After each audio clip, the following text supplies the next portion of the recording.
অন্তত জাকের আলীর এই কান্না দেখে আপনি আন্দাজ করতেই পারেন জাকের আলী নিজের দেশের জন্য কতটা ডেডিকেশন নিয়ে খেলছিলেন, নিজের দেশকে কতটা বাঁচানোর চেষ্টা করছিলেন।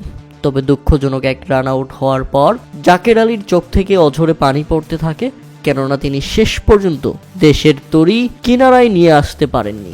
তবে যতটা সম্ভব 55 বলে 45 রানের এক দারুণ ইনিংস খেলে বাংলাদেশকে সম্মানজনক এক পুঁজি করতে সাহায্য করেছেন।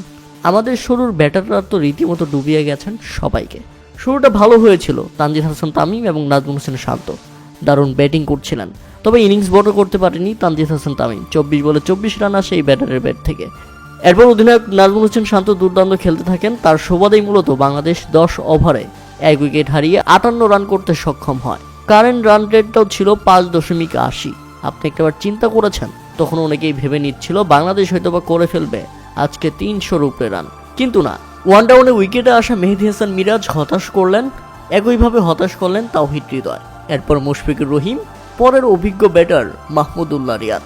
একইভাবে যখন 2 অভিজ্ঞ ব্যাটার ভেঙে পড়ল, ঠিক 118 রানের মধ্যেই বাংলাদেশ তখন হারিয়ে ফেলে 5 উইকেট। মাঝে অবশ্য নাজমুল হোসেন শান্ত দাঁড়িয়েছিলেন একাই, 71 বলে নিজের 50 পূরণ করে নেন এই ব্যাটসম্যান। মাহমুদুল্লাহ ফেরার পর উইকেটে আসেন জাকের আলী এবং নাজমুল হোসেন শান্তর সঙ্গে দারুণ জুটি করতে থাকেন। মাঝে অবশ্য নাজমুল হোসেন শান্ত বাজে শট খেলতে গিয়ে নিজের উইকেটটা বিলিয়ে দিয়েছেন, তাই এদিন সেঞ্চুরি করা হয়নি তার। যদিও সেঞ্চুরিটা করা উচিত ছিল নাজমুল হোসেন শান্তর। 110 বলে 77 রান আসে তার ব্যাট থেকে।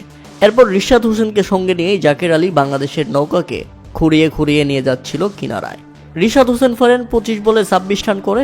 এরপর একাই খেলছিলেন জাকের আলী অনেক, কিন্তু শেষ মুহূর্তে দুঃখজনক রান আউটে ভেঙে পড়েন তিনি, এবং তিনি কেঁদেই ফেলেছেন, কেননা আরও 2 ওভার হাতে ছিল তার হাতে। তিনি চাইলে আরও অনেক রান করতেই পারতেন।